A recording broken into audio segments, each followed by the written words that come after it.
Audiences have come to expect three big things from Game of Thrones: wild plot twists, a fair amount of bloodshed, and gorgeous costumes. Spoiler alert, the series finale included the characteristic trio and placed an unexpected emphasis on the last of the three.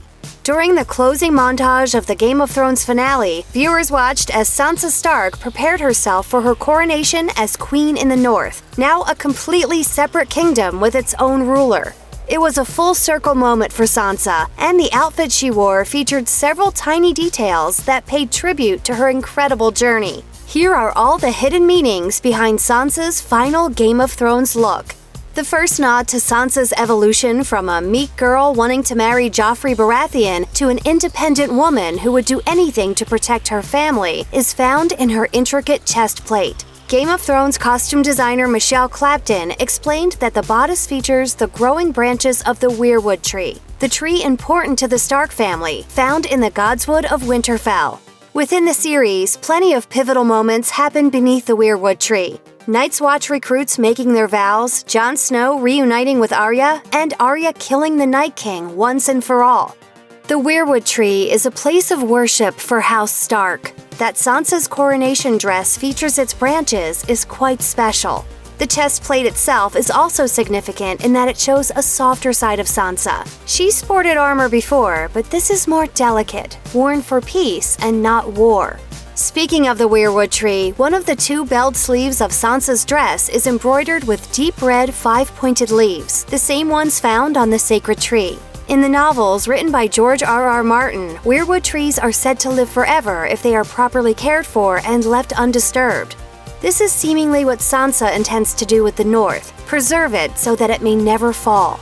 Not only do the leaves on Sansa's costume honor House Stark, but they also provide a drastic contrast to her younger self, who desperately wanted to be a Southern queen and not a Northern girl. They also show that she is finally in the exact place she was meant to be. Moreover, they link to her brother's recent inauguration as King of Westeros and to the attitude of the North as a whole. The sleeves themselves are symbolic as well, as they and Sansa's entire dress are made from the same fabric as two other iconic Game of Thrones outfits. Clapton revealed that she utilized the fabric from the dark Sansa dress seen on the 8th episode of the 4th season when Sansa unveiled her mysterious new look to Littlefinger. Shall we go? That dress was made using the fabric of the costume Marjorie Tyrell wore when she married Joffrey. When she lived in King's Landing, Sansa went to great lengths to blend in with the southern women around her, and took a particular interest in Marjorie, who tried to help Sansa escape the Lannisters' viciousness. Sansa also wears a feathered, embroidered direwolf stole around her neck and across her shoulder as a tribute to House Stark. Clapton noted that Sansa's sleeves are textured with the same feathers and fur as the stole. To top everything off is Sansa's crown, an intricate ring that meets in the middle to show two direwolves howling. The crown symbolizes Sansa's dedication to her family and to the North, and even looks similar to the crown Cersei Lannister wore in her later years when she sat on the Iron Throne. Cersei taught the Stark girl many lessons, not the least of which regarded what not to do when you rise to power. I'll be a good wife to him, you'll see. I'll be a queen just like you, I promise. I won't hatch anything. The crown rests atop Sansa's fiery hair, worn down and without any braids or twists. Her hair in this final look sends an impactful message about what she's been through and where she intends to go. All throughout her life, Sansa has worn her hair in styles of varying complexity, each of which was meant to mimic the people whom she wanted to be like. Sansa's humble braids during the first few episodes of Game of Thrones showed that she was a northern girl. Her wild updos during her years at King's Landing emulated Cersei Lannister's styles. Her pulled-back braids reflected the style her late mother used to wear, and the heavily braided style seen on the later episodes of the series evoked the dues Daenerys Targaryen wore, with each braid indicating a battle won in the Dothraki tradition. Have you seen those Dothraki dudes? They can get it. Everybody on that show can get it.